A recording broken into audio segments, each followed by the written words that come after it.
Saking saya ganasnya, saya adalah seorang karateka, seorang pesilat.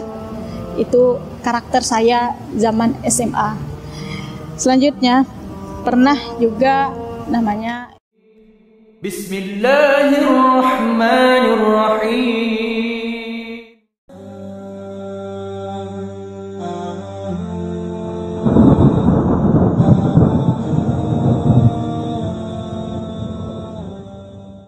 Assalamualaikum warahmatullahi ta'ala wabarakatuh.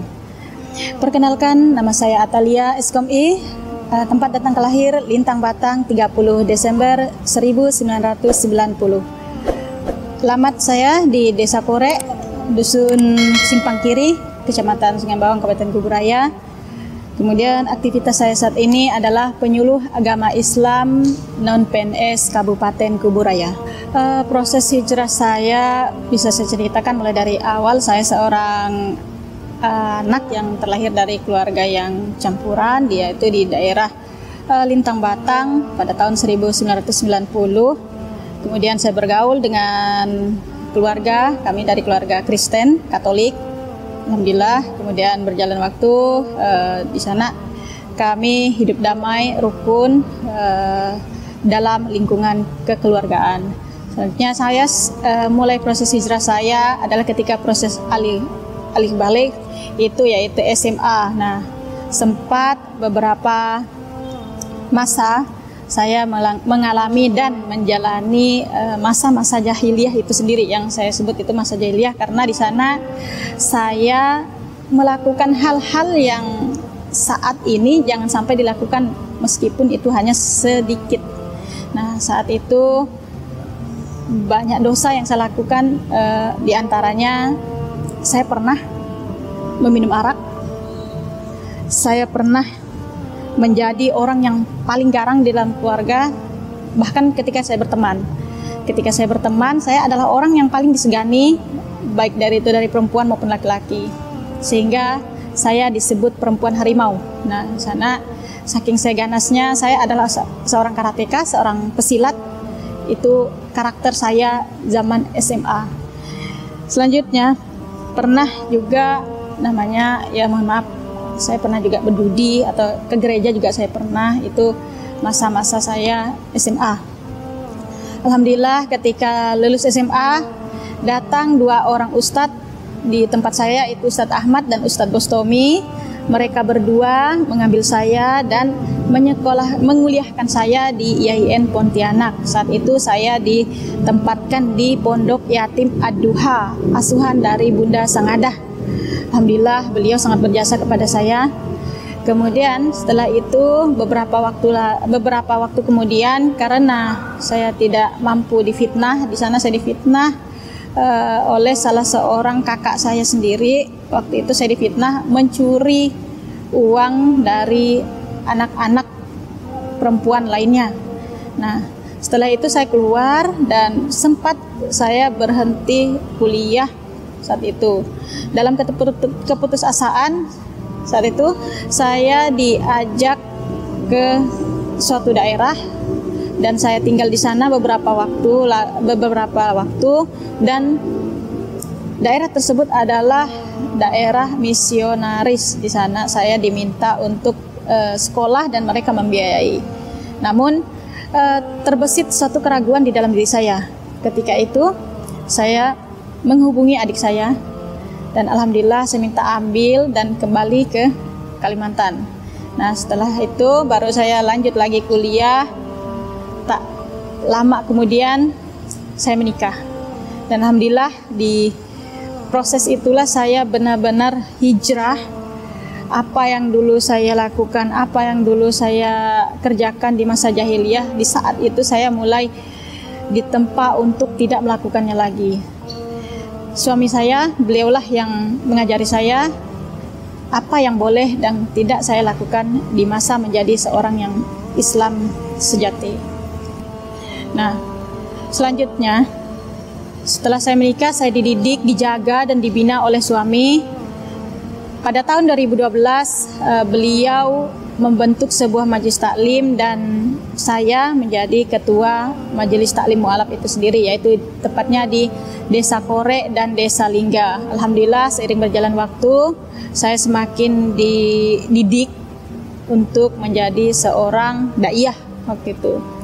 Setelah menjadi seorang daiyah, kemudian tahun 2017 saya daftar menjadi penyuluh agama Islam non-PNS Kabupaten Kuburaya dan alhamdulillah saya diterima dan lulus, sehingga dari 2017, 2018 dan 2019 saya menjadi penyuluh agama Islam non-PNS Kabupaten Kuburaya.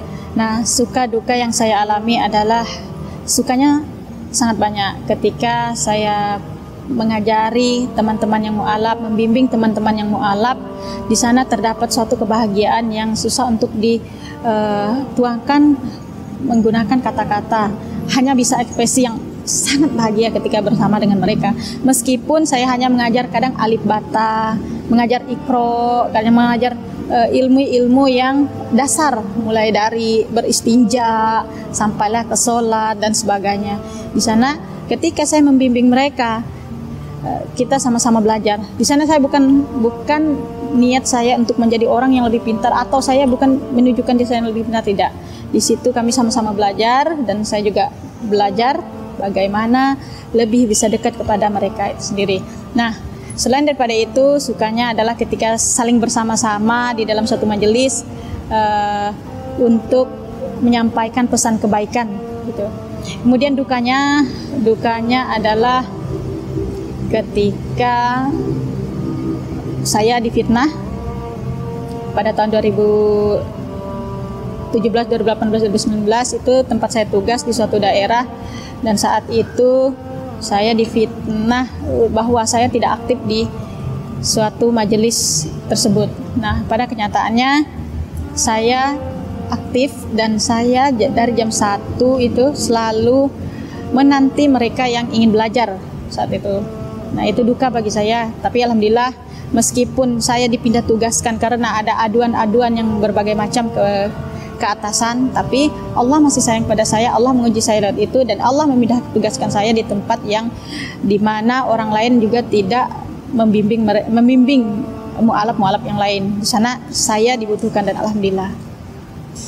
Hal yang paling menyedihkan adalah ketika saya tidak bisa menjadi istri yang baik.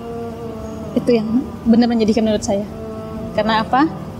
Ketika saya sudah berumah tangga, suami saya lah orang yang nomor 1 yang harus saya dengarkan. Bukan kedua orang tua saya lagi, bukan orang lain lagi. Kenapa menyedihkan? Karena di situ saya harus menempa diri saya, menempa hati saya harus benar-benar menjadi perempuan yang diridhoi Allah. Bagaimana cara saya harus diridhoi Allah? Ya saya harus diridhoi suami saya dulu. Itu. Seperti itu. Kisah lucunya itu bukan lucu sih, romantis sebenarnya. Kalau romantis untuk saya sendiri, kita lebih romantis itu ketika kita sama-sama turun di suatu majelis dan di sana kita bisa bergurau, bersakat dengan cara yang baik. Bismillahirrahmanirrahim. Sahabat, saya ini bukanlah orang yang baik. Saya bukanlah manusia yang sempurna. Saya bukanlah perempuan yang kalian lihat kadang terlihat baik. Tapi saya mempunyai kewajiban untuk mengajak diri saya, mengajak kita semua untuk menjadi lebih baik. Karena apa? Kita tidak tahu esok hari seperti apa perjalanan kita.